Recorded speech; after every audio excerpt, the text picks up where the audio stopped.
Hello friends, this is Dr. Amarjit Kaur, Professor of Accounting and Business Communication at the Department of Management, Gurugram University, Gurugram. I am author of 11 books, either in the form of editor or author, and I have 58 research papers to my credit. I carry about 30 years of experience into teaching and industry. It's my privilege that I am here with you to talk about audience analysis in public speaking. Friends, in the past we have discussed about audience analysis in general and with reference to business decisions and for the purpose of business actions.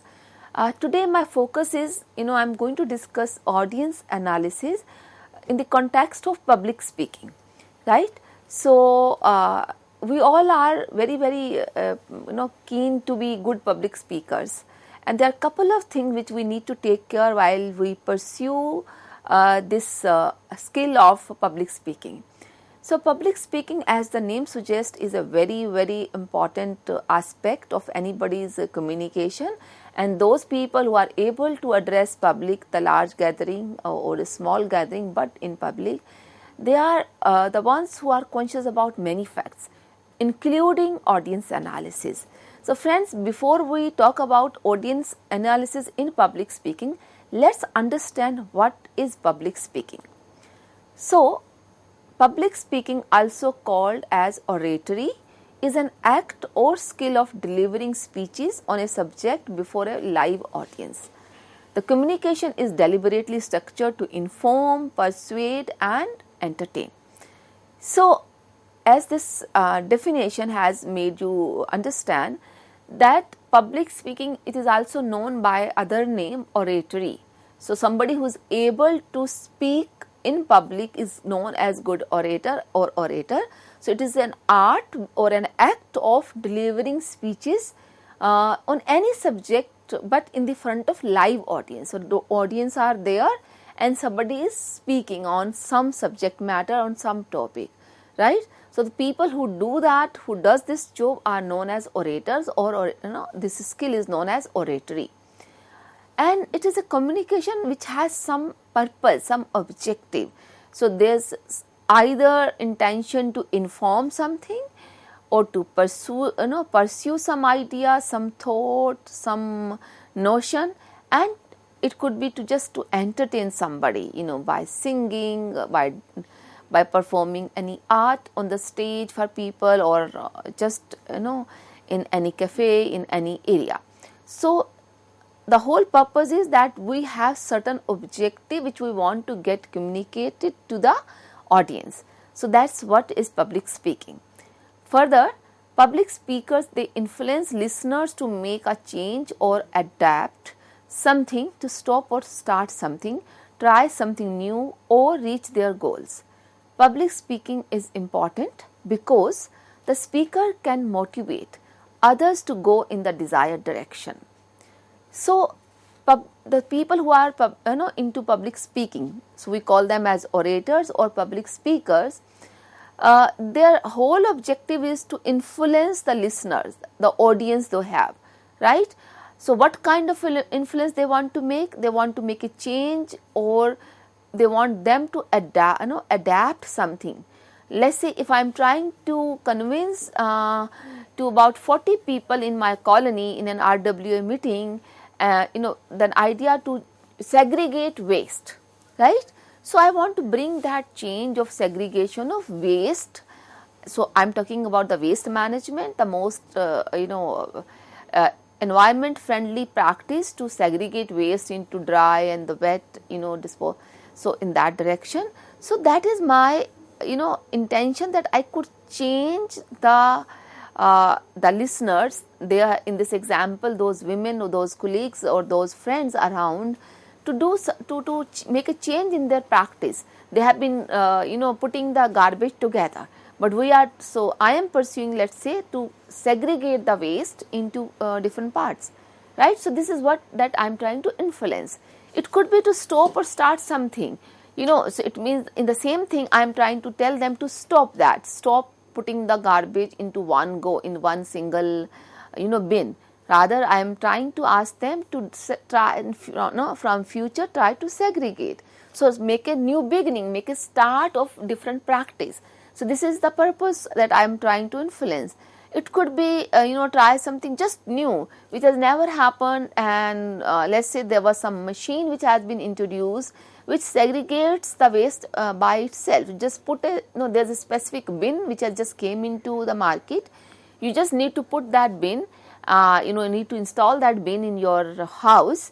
The moment you put the garbage into it, it automatically segregates. So, here I am trying them to try this new machine or new segregating machine which segregates the waste, right.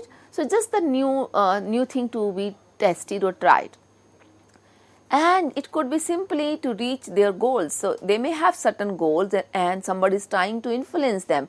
Let us say the teachers in a public speaking, they are trying to influence students who took admission on day 1 towards achieving their goal, which is achieving to get a degree after 2 years if it is a master program, and to get placed if it is a professional program and the students are supposed to get jobs or are supposed to start their own venture after some time. So, whatever the goal they may have, so somebody is trying to guide them towards that goal, right. So, it happens on the orientation day, we generally show them path. So, it could be any such thing. So, this is what public speaker would try to influence listeners about.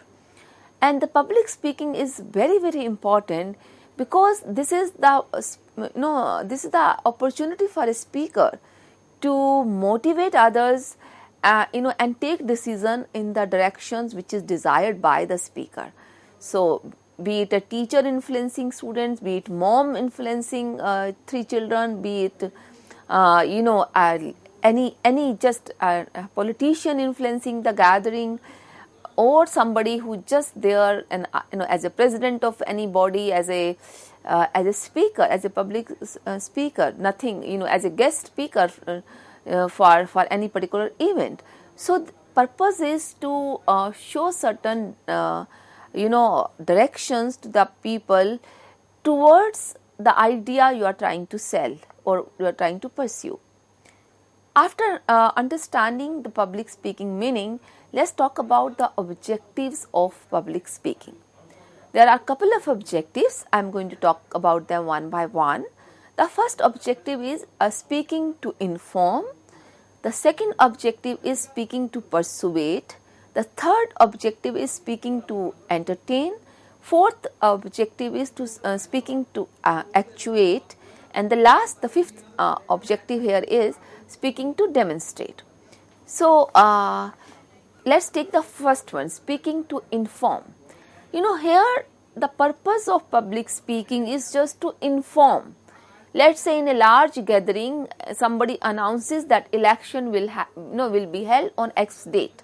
So, the purpose is just to share the date of the elections. It could be election for a city, municipal corporation, for a state, for a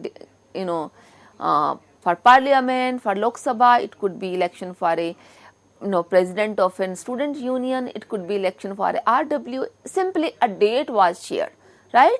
So, sharing information or sharing some knowledge. Somebody has some knowledge as a teacher. For example, I have some knowledge about accounting and I am teaching to my students. I am just parting of that information, that knowledge I have about some subject. I am teaching dividend theory, I am teaching let us say operating leverage, I am teaching capital budgeting, I am teaching accounting, IFRS, any such thing. So, what is happening? I am sharing certain knowledge I have. I am basically informing that what IFRS stand for, what is the accounting procedure for X category, Y category of transaction, so on. So, these two examples, that one was a date of the election for different bodies, another I took as a teacher.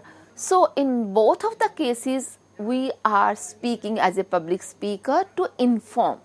So, that was the objective of public speaking. Number 2, as I said, is speaking to persuade. So, here we as a speaker are trying to convince the audience. The example of RWA gathering, in a meeting, some member is trying to persuade the idea of installing those automatic bins in houses, so that people do not need to segregate the garbage by hand or need not to put 2-3 bins. Simply that particular electric bill or bin or that automatic bin may be able to identify, because of the sensors it has in it, identify the garbage into wet, dry, processable, not processable, etc., etc. So here somebody is trying to persuade that, see, this bin is very, very useful, it's not very expensive, it is going to save your time, your energy, and is going to be an ultimate tool towards the environment safety, towards working towards the environment.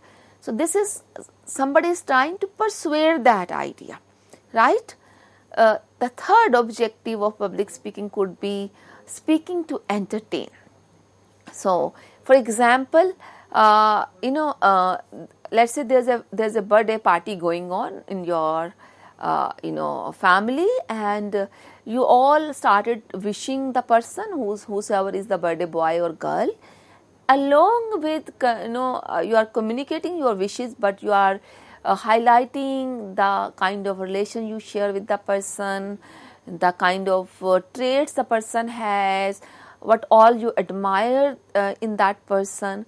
So here we are kind of entertaining. During any event, if we have fillers in between, somebody just comes and sings, somebody comes and dances, somebody comes and cracks a joke, somebody comes and does some mimicry. So what all they are? They all are public speaking, of course, but the objective is to entertain the gathering, to entertain the audience, right? So these are actually known as ceremonial speeches.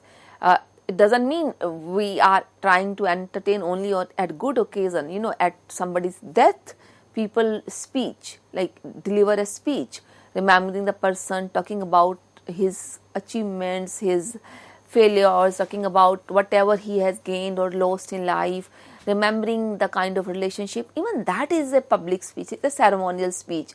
During marriages, people speak, about the bride and groom, they convey their wishes, they convey their thanks to the guest and all. Even that is a ceremonial speech, right? So speaking to entertain is the third objective of public speaking. The fourth objective of public speaking is when somebody is trying to pursue to the extent that people actually take action.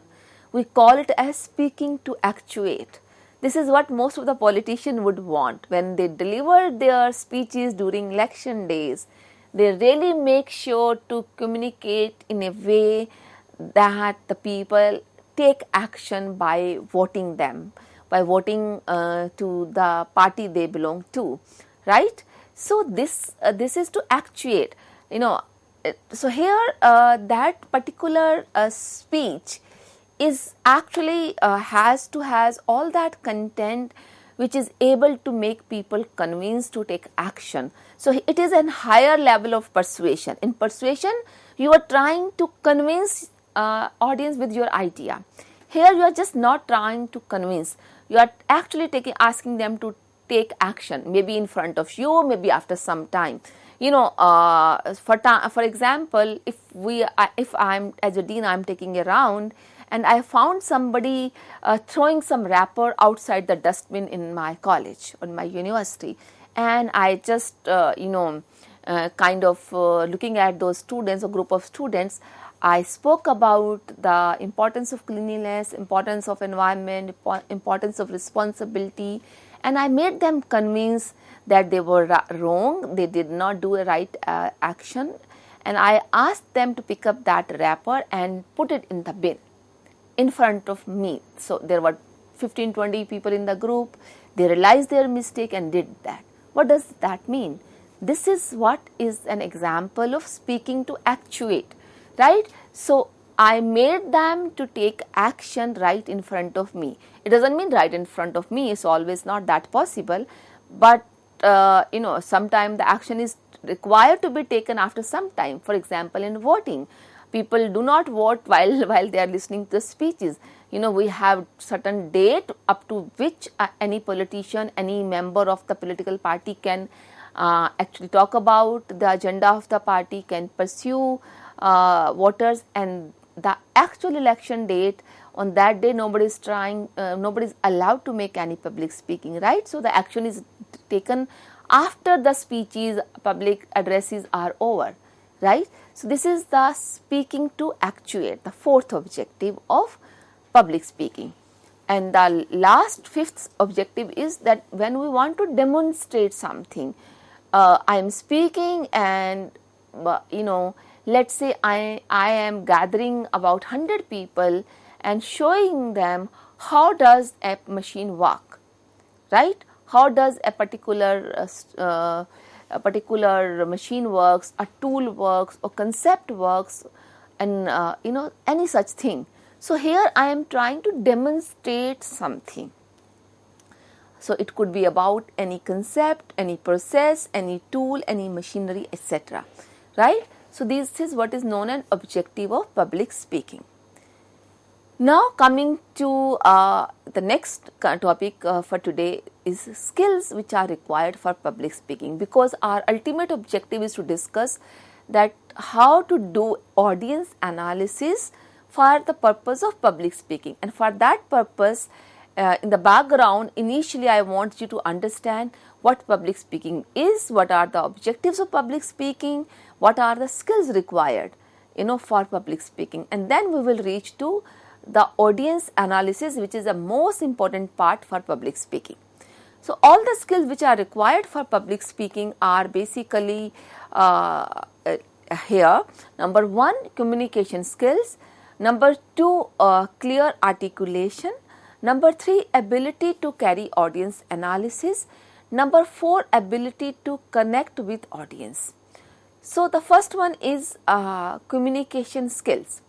So all of us are very much keen to be good orator, to be good public speakers. Unless we really work on our communication, we cannot be a good public speaker. So the first and the foremost thing is to have good communication skill. I am not talking about that you should have good hold on English or Hindi. It could be any language, whatever the language. It could be German, French, any language. The important is to have good communication skill. And when we say good communication skill, it's not only the spoken language I am talking. It's always listening and speaking both, right? So good communication skill is the first skill which is required for anyone to be good public speaker. Second is clear articulation. Many of us, for example, I just said and I use this word quite often. You may have heard this word So the same manner people say ha, those kind of interferences. So there's an interference in your articulation. So we should have worked on such interferences. Such interferences should be avoided. We should have clear articulation while we are making public speaking. In your personal life, in your personal private speaking, that may work. You are taking pause and you are using those hum, ha, oh, ooh, right? Those interferences. But here, in public speaking, such interferences actually may disconnect the actual thought. The audience may not be able to connect because this is kind of disturbance, distortion in the communication. So we should have clear articulation in public speaking. And the third and the most relevant for today's topic is the ability of the speaker to carry audience analysis. So in fact, the fourth point, that ability to connect with audience, and the third point, ability to carry audience analysis, are interconnected. Let me discuss them together. So as I said, we are discussing these skills required for public speaking in the context of audience analysis. So an essential skill for anybody to be a good orator is that one should have the ability to judge, to assess the audience analysis. So which means all those aspects of audience, be it democratic, be it psychological, be it social, be it value based, there's so many types of or so many types of factors which are part of those audience analysis. So as a good speaker, if you really want to be a good public speaker, you should be having the ability to carry that audience analysis. And this audience analysis becomes very difficult basis the size of the audience. There are public gatherings which are just of 40 people, 20 people. There are public gatherings where are of 20,000 to 2 lakhs, right? So there are such gatherings where there are people in lakhs. So that happens. So it's really become, it's very difficult in that situation to carry audience analysis if, the size of audience is very high, because the more the heterogeneity in audience, the more difficulty a speaker will face to analyze the audience. And another important aspect is that, or skill required is that, the speaker should be able to connect with the audience, and that is possible only if audience is known to the speaker. If speaker knows that who my audience are, what kind of values they have, what kind of intentions they have, what kind of background they come from, what kind of demographics they have, what kind of income status they have, what kind of education they have, all those things, or notion what is existing at this moment amongst them. So an public speaker is required to use emotional intelligence, create content according to all these factors, and only then the public speaking can be effective. So there's a gentleman, Nicole. So he has also given certain powerful tips to become a public speaker, a good public speaker. So I'm going to discuss that now. Nicole's 5 most powerful public speaking tips are: know your audience, prepare, own the space, be confident, enjoy yourself. So apart from what I discussed a minute ago, these are the few tips which have been given by Nichols, whom I am acknowledging here in this speech. So he says know your audience, which means audience analysis. That's why I am going to discuss audience analysis in next few minutes. He says prepare, which also includes knowing your audience beforehand and then preparing your talk accordingly or your content accordingly. On the space, you should not sound as alien. You should feel like you are the part of that space, you are part of that gathering. You should become, if you are not, you should try to become the part of that gathering and should sound as confident as possible, because this inconfident person cannot convince others. Our purpose of public speaking is to pursue some idea, to convince somebody, to help them actuate on or take action on something, right? And the most important is that be yourself and enjoy yourself. You could have a good content. You may be, you are good in language, you have a good control, you can articulate very well with all that voice modulation, you can do that. But if you are sounding as you have been asked or you have been forced to talk on something, nobody would be actually convinced, nobody will be actually with you. So it should sound that you are talking from your heart. It should sound that you are talking yourself.